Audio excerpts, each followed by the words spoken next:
Hello, everyone. I'm back for another episode of the Intuitive Revolution in Business. And today I have the pleasure of welcoming a very special guest, Hannah Beko, who's a lawyer and a coach at the same time. Hannah, would you like to say a few words about what you do, what's your specialism, who you serve, anything you want to share with us, or a fun fact, whatever? Oh, goodness, that leaves the door open, doesn't it? So what do I do? Goodness, it's evolved as it always does. I'm sure the same for you over the years. But I'm still a practicing commercial property lawyer.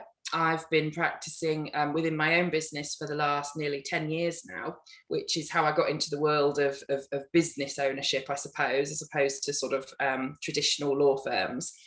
And then about 6 years ago now, I got into the trap of all the busyness, chronic stress, panic attacks, all the things that go with too much work, not enough sleep, too much pressure on myself, etc. And it was purely for my own interests I got involved in the world of personal development and stress management and how to do things differently and better.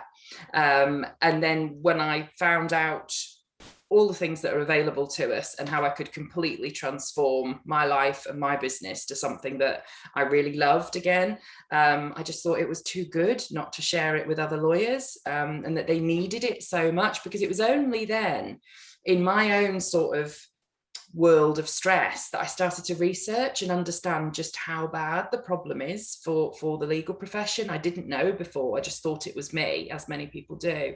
And I started to come across the scary statistics and all the research that had been done. And I just thought, this is awful. You know, we work so hard to get into our careers, as you know, it's years and years of hard work and dedication. And then to not be able to stay in it, or to not feel that you can, or to not enjoy it, just seems so wrong.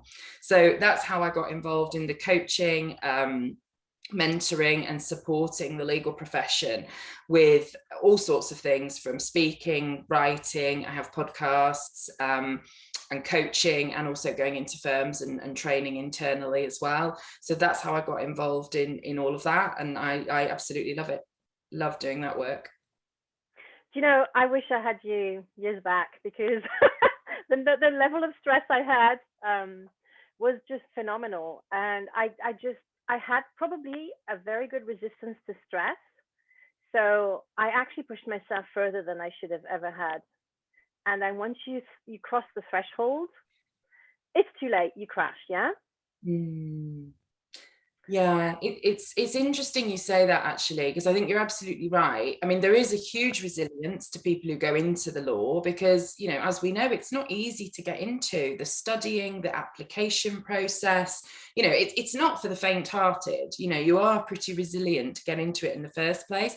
I think what I found, and I see a lot, especially with burnout, that you hear people talk about a lot now, is that it's not just the stress. There's all the stress, and then something else happens. And that something else might be a health issue. It might be something in the family. It's just one more thing that then takes it from stress levels I can just about cope with to I just don't know if I can do this anymore.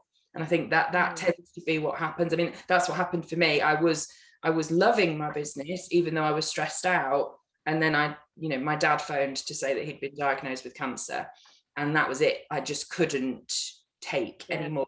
And I think that's what it is. It's the straw that breaks the camel's back sometimes. So what's really interesting is, when I left the legal profession, I trained as a clinical hypnotherapist. And one of the first things we learned is the image of the bucket of worry, or the bucket of stress. And so if it gets to a certain level and it's always full, then the smallest thing is going to tip you. Mm-hmm. So it kind of matches perfectly what you're saying. But I want people who are listening to us to know that you have so much to offer, not just for lawyers. Not to say that, I don't know if you want to work with people who are not lawyers, but I'm having this conversation with you as well, because I've listened to your podcast. It's absolutely amazing. Everything I've heard on your podcast, I felt could help me as a business owner, because you actually cater you have a niche, which is beautiful. And I'm so happy that you have that niche, because the lawyers need it so much. And I admire lawyers. I have met so many wonderful people, super creative as well. Funny. I love the sense of humor. I mean, I don't know if it's because it's boot camp in there and you have to laugh to get through things. Um, but yeah, so I think you have so much to offer.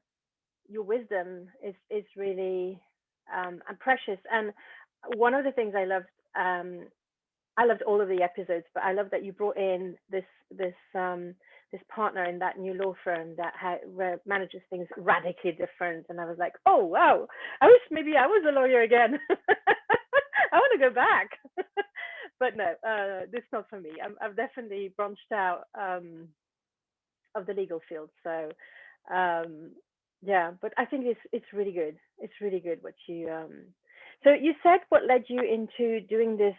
So you run the two businesses in parallel. I find that interesting as well, because a lot of people say it's not possible. You should focus only on the one thing.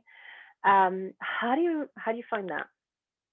Oh, well, I mean, this is where I could do a bit of business coach mode. And the truth is, it's not easy to run multiple things together. I actually have 3 businesses now, but for which one is only new. But yes, it hasn't been easy at all for the last 6 years to run 2 together. I'm not saying I recommend it or don't recommend it. Always good to have a good business coach by your side if you do. I suppose what I would say about it is that it takes longer to grow it. If you're doing things in tandem, you're going to be waiting longer to see results. And you know what, after 6 years I can look back and say I'm really happy with the place I am now. I love the balance of the work I do. I love the people I'm working with in both businesses, but it hasn't always been that way. It has been a very tough first 5 years, I would say. Thrown into the fact that I had my youngest son in the middle there. He's now nearly 4, so there was all that upheaval as well. And there was my husband. Yeah, my husband left work for a year to help me when the baby was born, because I had these 2 businesses and a new baby. Not great. So there was a lot of upheaval that made it not the easiest route. But it worked for me because, with starting the new business, and I was, a financial contributor to the family, I couldn't just go all into the new business as much as I might have wanted to at the time. The legal business produced my income. So I had to keep that going with the other business on the side. So for me, it wasn't an option. And actually, it's definitely turned out to be for the best, because do you know what? I cross-reference clients. It sounds ridiculous now, and I didn't think in the beginning, I thought they would be 2 very distinct businesses, and in my head, they very much were. And people say to me now, well, how do you do it? How do you go from transactional property law one minute to coaching lawyers or training law firms the next? So they're just meetings, they're just appointments in my head. It's like today I'm doing a podcast with you. I might have a meeting with a client later. I might be coaching another client later. There are appointments in the diary that may relate to one business or the other. And now, after all this time, it sort of makes no difference to me. It's just fitting. The business Akashic records in me wonders if it's really 2 businesses or if it's actually one. I would love to find out. Well, from a legal sense, and to my accountant, it's one business. It absolutely is. And as I say, the cross-pollination, if you like, of clients now, I can be on a transaction with a lawyer on the other side, who then we connect on LinkedIn, and then they come to one of my trainings, or they, think about coming to work with me. So, one feeds the other. I like that. I like that. Right. So now let's get to the slightly different angle to your legal work. The very first question I want to ask you, relating to intuition, which is the theme. It's business and intuition, really. Let's put things right. But what do you consider yourself intuitive? I do now. Yes. I'm not. Well, actually, do you know what? Looking back, I think I probably always was, but I probably ignored it most of the time. And I'm sure this is something you must see with lawyers a lot. And it is, it's part of the work I do with my clients is, as lawyers, we're very rational, prefrontal cortex, logical thinkers. That's how we've been trained. It's how we've been taught. I mean, even through school, we were told to prioritize things like maths and things to get into law, or I certainly was. And I think that shuts the door to a lot of intuition for a long time. And it's only when I got involved in the personal development work and this other world, and I'm not sure what your view is on this, but not the link necessarily, but the route into more intuition that comes with more spirituality, which for me is the meditation practices and things like that I really rely on now. They're my absolute go-to. I mean, that's how I got out of chronic stress, was meditation. And I think the more I spend with practices like that, the more I can rely on my intuition, the more I can actually hear it and trust it and rely on it. So I would say now that I am, and I would like to think increasingly so, hopefully. Well, I always say intuition is like a muscle. So the more you use it, the stronger it becomes. Yeah. And I know I'm not the only one talking about intuition that way. I've heard a lot of other people who talk about intuition in the same way. But it's really interesting what you said, because I'm looking back on myself, and I started my journey long before I thought I did. When I was pregnant with my second child, I had a bit of a crisis at home, and I decided to do zazen. I joined the zazen meditation class, which is on a sat down in silence on the zafu. It's like this Japanese practice. And then I was pregnant as well, which was quite interesting. And halfway through it, you do 10 minutes of walking meditation, and then you go back to your thing. That really, really helped. And yet, my podcast and my tagline now is that you can tune into your intuition without meditating for hours, without wearing crystals or giving up coffee or wine. So that's really important for me as well, because there's almost in this self-development space and almost like a fashion or a trend. And it's almost like, oh, if you don't do meditation, you're never going to be intuitive, or you're not spiritual, whatever it is. And I recently explored my neurodiversity, because I show a lot of signs of autism and ADHD, and because I have 4 kids on the spectrum, it's kind of probably very natural that I am. And I thought, we're not people who can do meditation very well, and I don't want to leave out entire, sections of the population who could. I think everybody's intuitive, and we just have to find our own way to access it. And the way to access it is more to slow down and becoming more aware of what things happen and how our mind works. So however way we can find that can do this, then we're on something. But it needs to be fun for us and easy to do, because otherwise we'll just give up, won't we?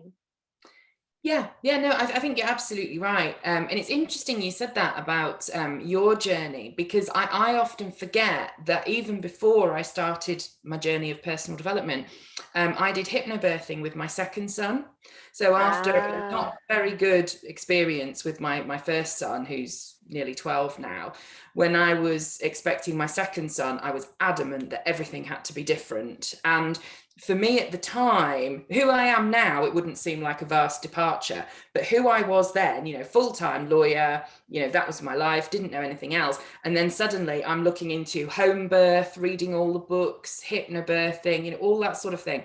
And that was the first time, I think, that I started to listen to myself, because I know when I had my second son, I was adamant that I was making the decisions. I was going to listen to my body. I was, even as a parent to him as well, it made me parent differently because I trusted myself. And I think that's what a lot of intuition is about, isn't it? Is trusting yourself. You might take advice from other people, hear what's going on, but ultimately you make the decisions. And I did with him and now with my third. And I think that was the first time, really.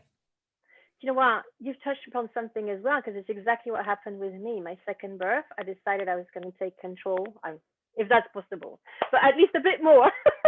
Yeah. And I did sign up for the equivalent of hypnobirthing back in France.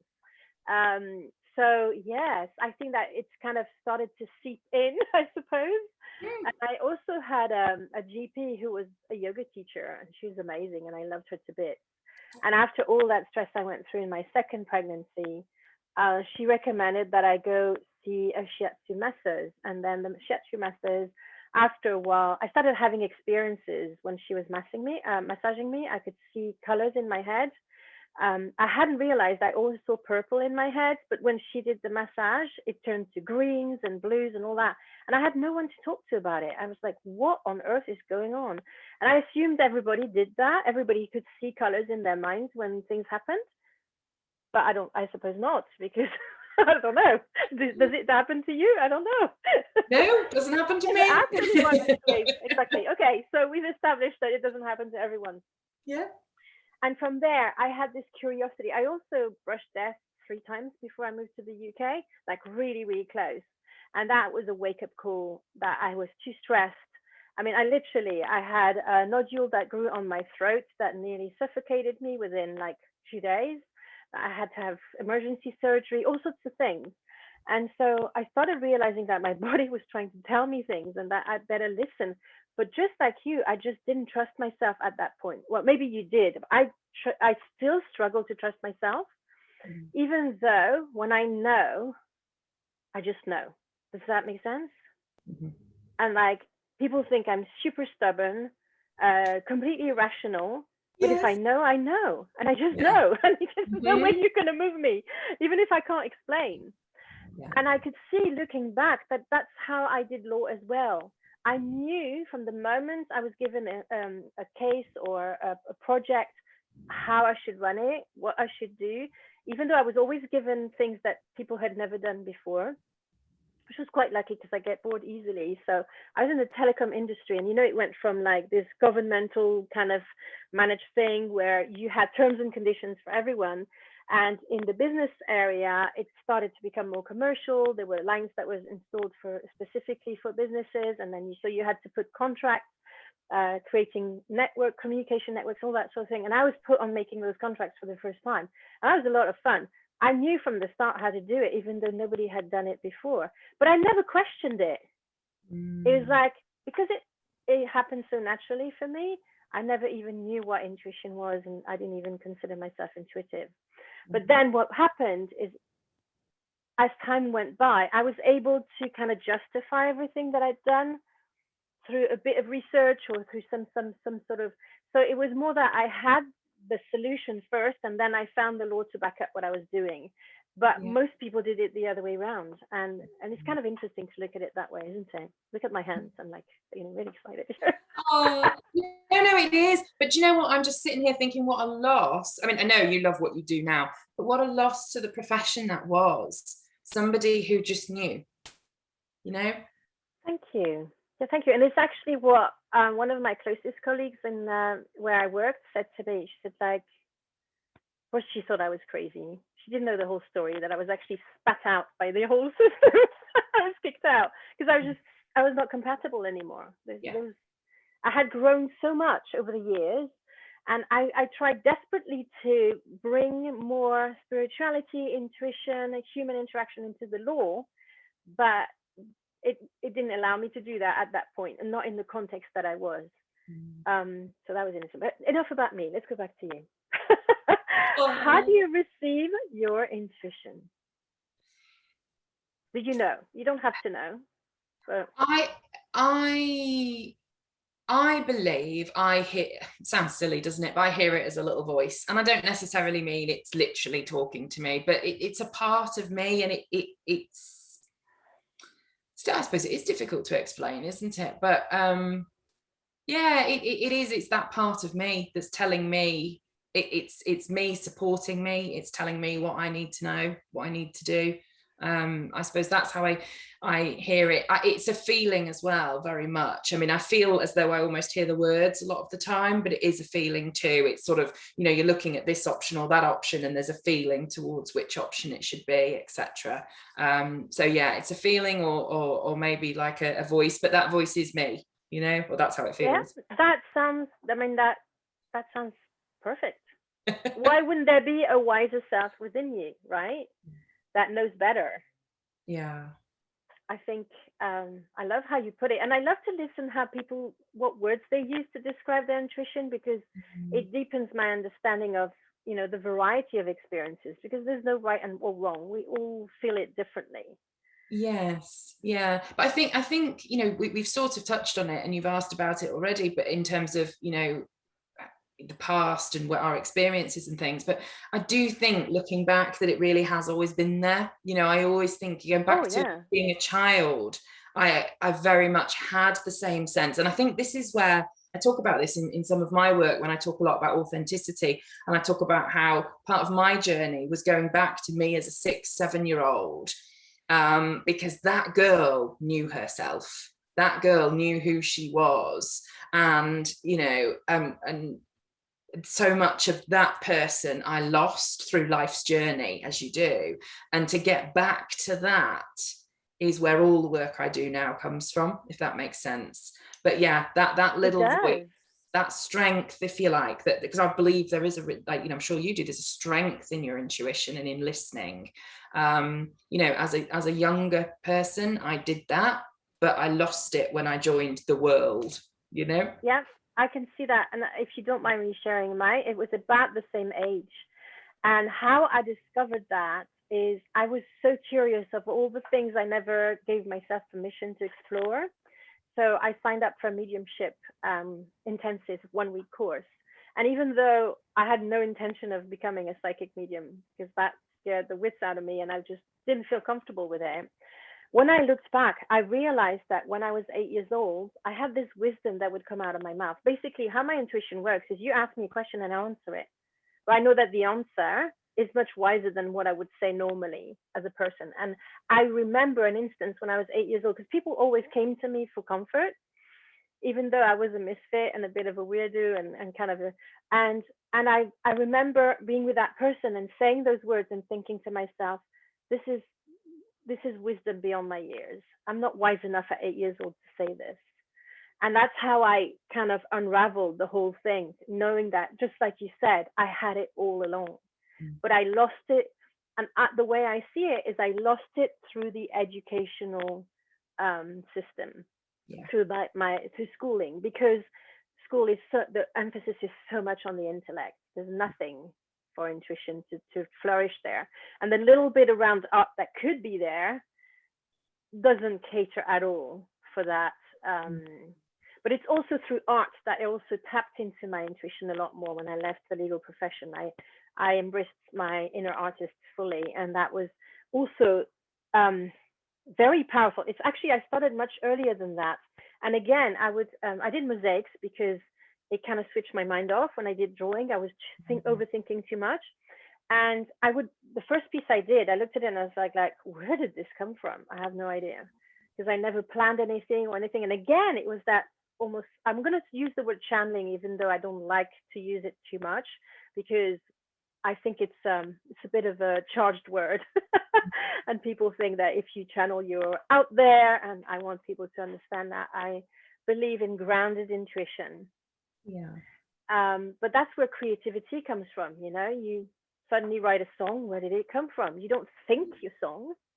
It actually pours out of you. Yeah. Yeah. I did write Yeah. songs. Oh no, that reminds me of is it Elizabeth Gilbert, Big Magic? I don't know if you've read that, but she has a Absolutely. lovely idea in that book that ideas are all floating around, whether it's an idea for art or a book or whatever it is. Yep. And they land on us, and we either take it and do something with it, like that mosaic or a piece of music, or we don't do anything with it and it will go off and find someone else. And I absolutely love that idea. Yeah. Yeah. And it's actually, when I read her book, I was super excited, because that's how I see books, because I started as a book coach, but that's also how I see businesses. Businesses are ideas that come to you. They have a life separate of yours. Even if you're a one man or one person band, your business is still a separate entity from you. And as your business grows, it can become more independent of you in all its aspects. But initially, you're very, very close. And it shows you for a reason, for all the different experiences you've had in your life. That's what I've come to believe now, after all I've seen in the past. Well, you could say the past 30 years, because the 15 years as a lawyer and the 15 years as a, I don't know what. something out there. Yeah. A few spirits. I could say that much. Yeah. Right. So Yeah, I would agree with you. I would love to hear the story the story of intuition that you've selected to share with us today within your business. I would love, love, love, love to hear that story. So tell us. Oh, thank you. Now, you asked me for a story and I ummed and ahed about what to do. And then when I hit on this one, it's quite emotional actually, because it wasn't that long ago. So I was thinking about it. So what happened around just under 2 years ago now, I think. So I was a good sort of 3 years into trying to make my second business work. And I spent a week with a business coach and some other people as well. And this business coach I'd known for a year or so before that, done some work with him. But this was the first time I'd invested, fairly heavily, and a week out of my business, a week away from the family, etc., to go and do this work with him. And I got my opportunity to set out my business. This is what it is. It's coaching and training for lawyers. It's helping with mental health and stress and things like that, because that was much more my focus that I talked about at that time. And I thought, I'm going to set this out to him. I know he's brilliant. I've admired him for a long time. I love his work. I'll get some fantastic business insights from him. This is going to be the turning point in my business. This is where it's all going to work and all that sort of thing. So I went there very excited, set it out, and he just said, it's not going to work.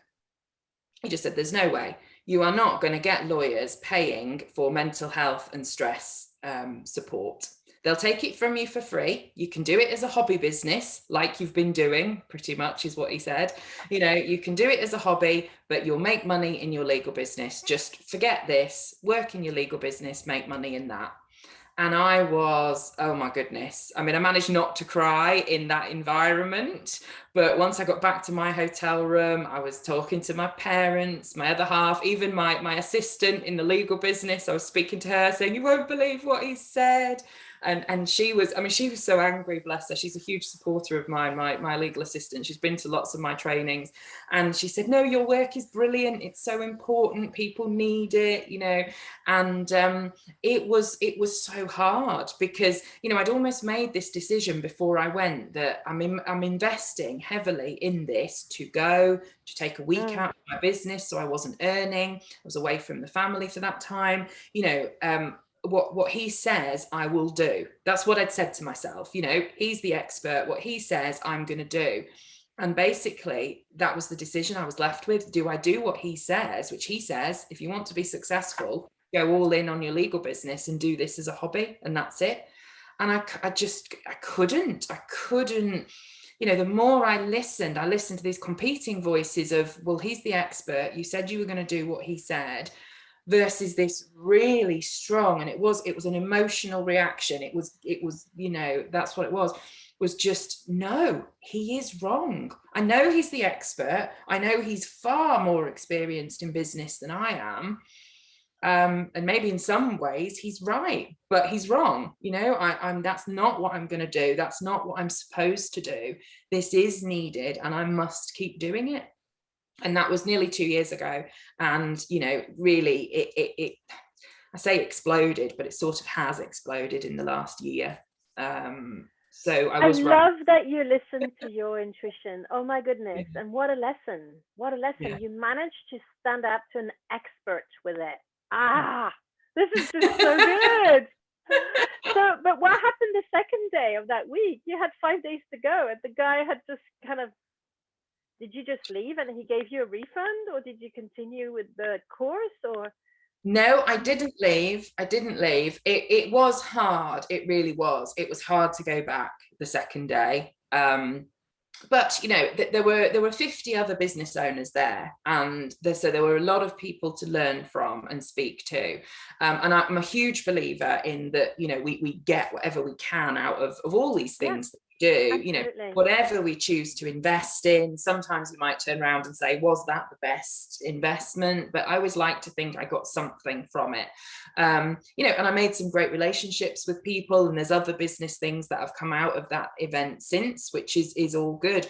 But yeah, it was not easy. It really wasn't easy to go back, but a bit like you, I think I'm stubborn. When I've decided that's what I'm going to do, that's what I'm going to do. I think I lived in hope that maybe I could persuade him round, or that something would change.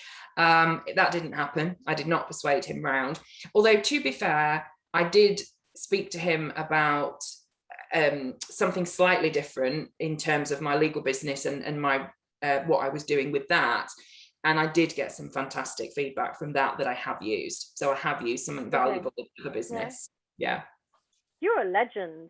Hannah, you're an absolute legend. Not only to just stand in your power, but also make the most of the situation as well, even though that was such a huge, like, frontal shock.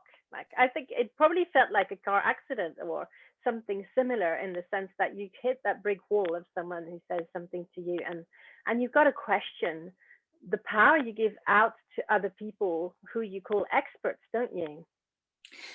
Yes, you do, but you're right. It was a shock, and it was painful because of the years I'd already put into it, the money I'd invested, and more importantly, the sacrifices I'd made with the family.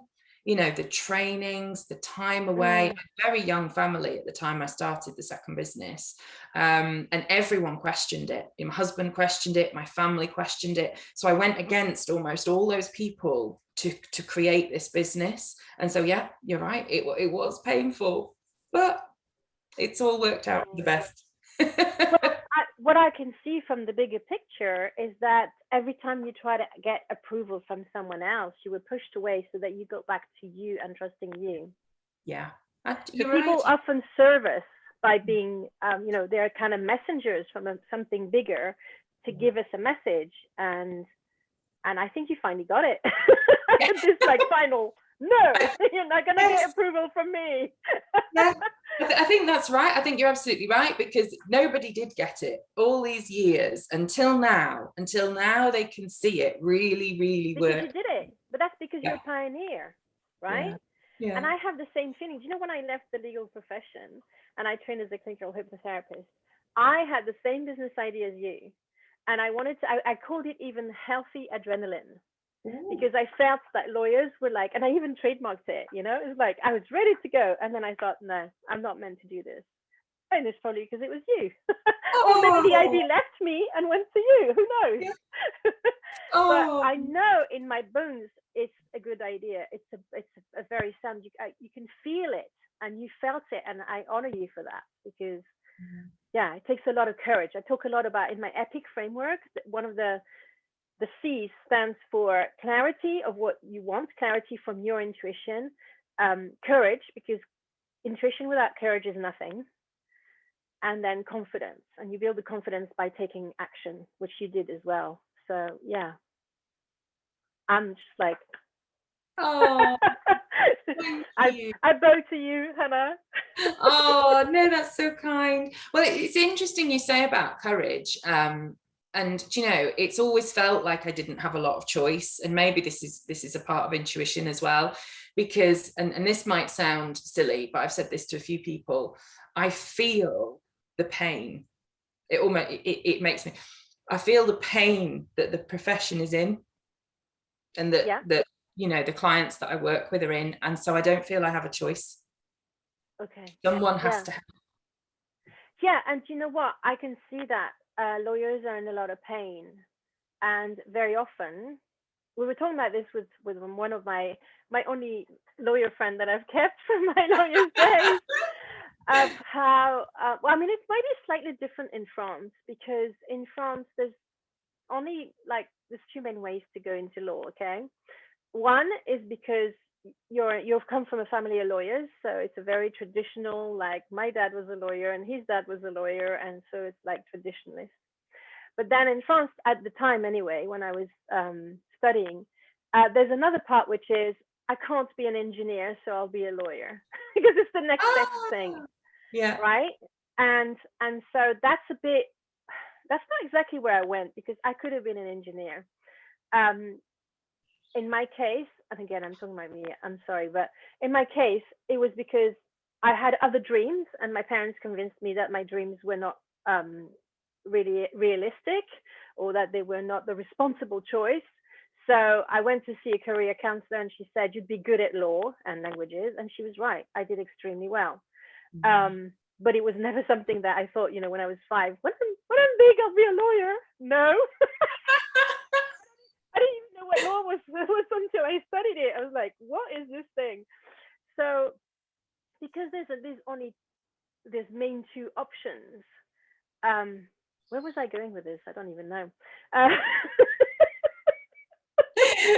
Why tell it's me, so Hannah. painful as a profession. Yeah, and I think that a lot of people who in the second category, they feel like, okay, I wasn't good enough to do science and be an engineer, because in France, like, engineer is like the best thing you could be, with doctors and engineers. They're like the top of the top.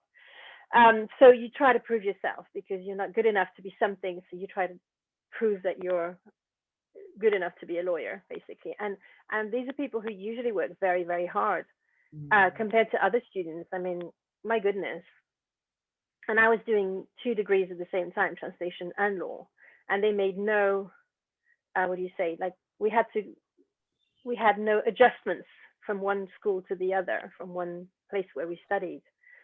So I do feel for lawyers, because they're these little troopers who just keep on going. And when you join a law firm, and I joined one of the Magic Circle law firms, it's like boot camp. Like, I felt like it was so feudal. Is that the word? Like, the partner, and even within the department, was like a king, and I was his servant. I literally was his servant, and I had to go through whatever he said I had to do. And if it meant working 14 hours a day, then I had to do that. I had no choice. I felt I didn't have a choice. Of course I did. But once you're in the law firm, I know what I left after 2 years. They said, you'll never find another job, because they were going to stop me from getting a job in another law firm, because they're like, it's a small, it was back then. It's like, if the partner is not happy for you to leave, they'll try and talk to all their friends when they go and play golf, so that you don't get a job. Well, actually, I was going into, not a client of my law firm, but I was going into as an in-house, a legal department. So that wasn't an issue. But it was almost like they were telling me, like, that's it, you messed up your career. There's nothing left for you. And there's so much pressure, and you don't realize it until you get to the point. And then, of course, if I had had ambitions of being a partner in that kind of law firm, I would have been continuing to try to prove myself, and work even more longer hours. And of course, because I was a female in a relatively male environment, then you feel you have to prove yourself even more. I found that and I hope that I'm not too stereotyping, but I found that the female partners were almost worse than the male partners. Oh yeah. Um, yeah, so it's that real boot camp kind of thing, and I've suffered through it. Now you're going to go through it as well, because that's how you train a good lawyer, is by kind of, you know, like an army. No, boot camp. Did you feel like that, or is it just my experience? Yes. Well, A yes little and bit. no. I didn't do Magic Circle firm. I trained at a very good regional firm and loved it. I loved when I trained. Um, but yes, there's so much there that resonates. The idea that lawyers are so driven. I did 3 or 4 more GCSEs than I needed to do. I did 5 A levels when I only needed to do 3. I was nearly burnt out by the time I got to university. Now looking back, just in the oh my goodness, I need to get these A levels to get into the best possible university to do law, etc. Yeah. It was because I was one of those strange people that knew from 13 that I wanted to be a lawyer.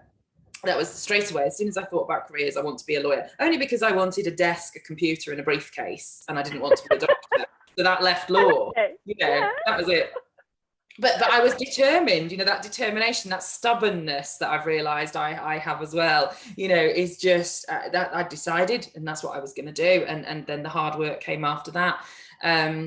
but yeah, there's so I think in some ways maybe I have never fitted into the normal lawyer model. I mean, I only practiced in normal firms for 5 or 6 years, and I'm so glad that I got out and did it my way since then, because I'm certainly not employable now, and I'm certainly not, I would never be able to go back into that environment, because although I love to support them to do things better, there's so much wrong with it and so much broken, that I wouldn't want that for me, because there's so much about it that doesn't work. And this year of pandemic has shown that more than ever. Give lawyers more autonomy instead of treating them like naughty school children. The boot camp you've talked about, these are clever, bright people, some of the top percentage of intellect in the country, highly trained. Why do you need to watch them like children? Why do you not let them go and do their best work? That's how I would run a business if it was me. But so that's yeah, it's still well, not. I know there's been some changes, so I don't want to paint a black picture. I just look back on my 2 years in that law firm, and I learned a lot. And I made some great contacts. I learned a lot. The people that were, I was going to say, at my level, non-partners, were absolutely lovely. Some partners were actually also very nice. I still remember it was actually a tax lawyer, and I worked in commercial property, interestingly enough. So and we worked a lot together. It worked really well.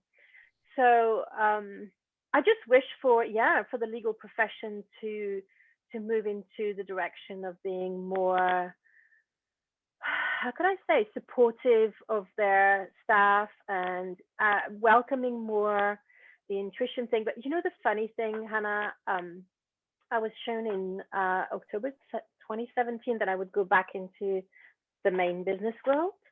And one of the very first people when I joined LinkedIn that booked a session with me was actually a partner in a law firm. And I was like, okay, I can see it now. I can see it. Yeah. And it really warms my heart. So, I'm going to just put this as a slice of the past. We're way beyond, like 30 years onwards. I know things have changed, and you show, because of your work, the world is ready for it. So let's just spread the joy and the love, and and the well-being. It's the well-being that's most important, and looking after ourselves. Lawyers looking after themselves, for sure. And I hope there's some lawyers listening out there who that will give them a permission to also embrace their intuition into their work, and maybe even be brave enough to say, I have a gut feeling about this. I think we should do it this way, and hopefully they can meet someone who are willing to do that too with them. Definitely. So where can people find you, Hannah? Let us know where people can find you. Well, the biggest place to find me is LinkedIn. That's where I'm very busy on LinkedIn, so people can always connect with me on there. I do also have a website, which is authenticallyspeaking.co.uk, and I have a small YouTube channel, so there's some trainings and things like that on there as well. But yeah, remind me what your podcast is called. Your new podcast? Oh, yes, podcasts too. So the new one is Build Your Legal Business. It's a really good one. I would even recommend it to non-lawyers. I really like it. And I always like to ask one question of my guests. The last one I keep for, it's the best. No, it's not. That's not true. I'm just joking. So what would you say to someone who's afraid to use their intuition in their business? Well, do it, obviously. But do you know what I would say to them is, it is scary, especially if you're someone who's used to using logic and reason, but it'll make things so much easier. And I've been talking about ease a lot with some of my business friends recently, that, it doesn't have to be difficult. And do you know what? When it's difficult, you're probably not doing it right, like I did for the first few years. When you let it go, when you listen, as you say, to your intuition, that inner voice, whatever it is, it will be a lot easier and more successful. That's exactly my experience as well. So I'm glad that that's your advice, because and I like that you mentioned about the logic, because this week I was on holiday for the past 2 weeks, but I just saw a quiz from a really interesting company that tries to sort out whether you're more logical or more creative. They say creative rather than intuitive. For me, it's the same thing. Um, and I was definitely on the logical side. I was like almost one below the top logical one, and I was like, so they were the reports of the quiz was like, you could do with using a little more intuition. But I know that my default mode is the logic.